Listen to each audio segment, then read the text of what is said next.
3단원 생물의 다양성. 첫 번째, 생물 다양성과 분류. 질문입니다. 바다를 수놓은 꽃 산호.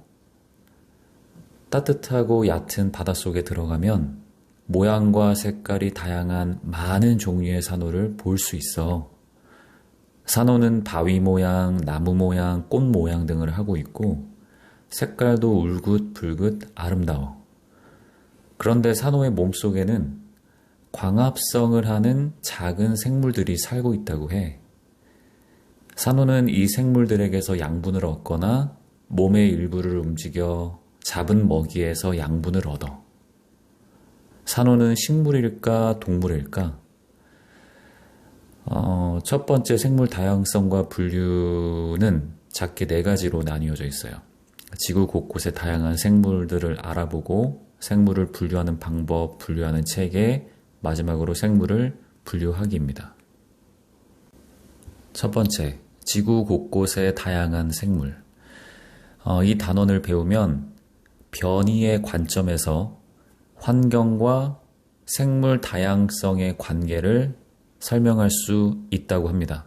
두 번째는 생물 다양성의 뜻을 설명할 수 있습니다. 지구에 살고 있는 생물의 종류는 얼마나 많을까? 우리 주변에는 개, 고양이, 참새, 나비, 소나무, 민들레 등 다양한 생물이 살고 있다. 또 사막, 열대우림, 습지, 강, 갯벌, 바다, 극지방 등 다양한 장소에서 많은 종류의 생물이 살고 있다.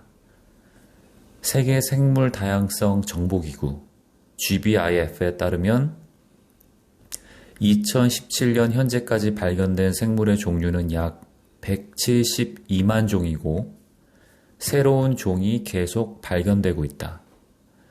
과학자들은 지구에 살고 있는 생물의 종수를 1000만 종 이상으로 예상한다. 같은 종류의 생물끼리는 특징이 같을까? 생물은 종류가 다르면 몸의 크기, 모양, 색깔 등이 다르다. 같은 종류의 생물끼리는 특징이 같은지 다음 활동으로 알아보자. 바지락을 관찰해보면 껍데기의 무늬와 색깔이 조금씩 다르다. 사진에 나와 있어요. 또 얼룩말끼리도 털무늬가 조금씩 다르고 떡갈나무끼리도 잎의 모양과 크기가 조금씩 다르다. 이처럼 같은 종류의 생물에서도 조금씩 다른 특징이 나타나는데 이를 변이라고 한다. 아까 초반에 이 단원을 배우면 변이의 관점에서 환경과 생물 다양성의 관계를 설명할 수 있다고 했습니다. 그 변이라는 뜻을 책에 정리가 되어 있어요. 생물은 어떻게 다양해졌을까? 생물은 빛, 온도, 물, 먹이 등의 환경에 적응하여 살아간다. 생물의 변이와 생물이 환경에 적응하는 과정은 오늘날 생물이 다양해진 것과 관계가 있다. 갈라파고스 제도에는 갈라파고스 땅 거북이 살고 있는데 그림 보이시죠? 거북이. 이 그림에서 보는 것과 같이 목이 짧은 종류도 있고 목이 긴 종류도 있다. 이 거북들은 환경이 다른 섬에서 떨어져 살고 있으며 먹이는 풀, 선인장, 과일 등 섬에 따라 조금씩 다르다. 그림 갈라파고스 땅 거북. 목이 짧은 갈라파고스 땅 거북 그림 첫 번째 그림. 이 갈라파고스 땅 거북은 주로 키가 작은 풀이 많이 자라는 곳에서 살고 목이 긴 갈라파고스 땅 거북은 주로 키가 큰 선인장이 자라는 곳에서 산다. 갈라파고스 땅 거북은 원래 목이 짧은 종류가 대부분이었다. 그런데 그림 이제 하단부 보세요. 그림 이 하단부에 3가지 그림, 이 그림과 같이 갈라파고스 땅 거북이 오랜 세월 동안 먹이와 같은 환경 변화에 적응한 결과 오늘날과 같이 목이 긴 종류가 나타났다. 첫 번째 그림 한번 읽어볼게요. 갈라파고스 땅 거북 무리는 목이 짧았지만 다른 거북보다 목이 조금 더 긴 변이를 지닌 거북도 있었다. 거북들은 환경이 다른 섬으로 흩어져 살게 되었는데 목이 조금 더 긴 거북은 키가 큰 선인장이 자라는 환경에서 살아남기에 유리하였다. 세 번째, 이 거북은 목이 짧은 거북보다 더 많이 살아남아 자손을 남겼고 이 과정이 오랜 세월 동안 반복되어 오늘날과 같이 목이 긴 종류가 나타났다. 자, 갈라파고스 제도가 무엇인지 이쪽에 정리되어 있습니다. 읽어볼게요. 갈라파고스 제도는 화산 활동으로 생긴 19개의 작은 섬 무리로 남아메리카 대륙에서 서쪽으로 약 1000km 떨어진 곳에 있다. 자, 이제 읽겠습니다. 다시. 한 종류의 생물 무리에는 다양한 변이가 있으며 그 무리에서 환경에 알맞은 변이를 지닌 생물이 더 많이 살아남아 자손을 남긴다. 다시 한번 읽어볼게요. 한 종류의 생물 무리에는 다양한 변이가 있으며 그 무리에서 환경에 알맞은 변이를 지닌 생물이 더 많이 살아남아 자손을 남긴다. 이 과정이 매우 오랜 세월 동안 반복되면 원래의 생물과 특징이 다른 생물이 나타날 수 있다.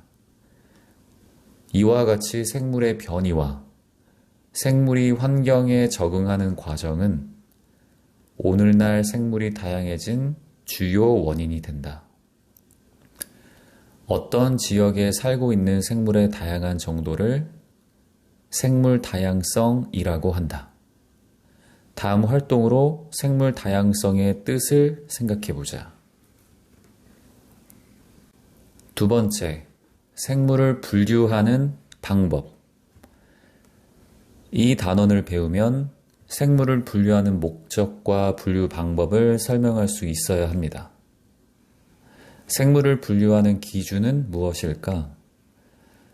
차림표를 알아보기 쉽게 만들려면 먼저 기준을 정하고 그 기준에 따라 공통점을 지닌 음식끼리 나누어 정리해야 한다.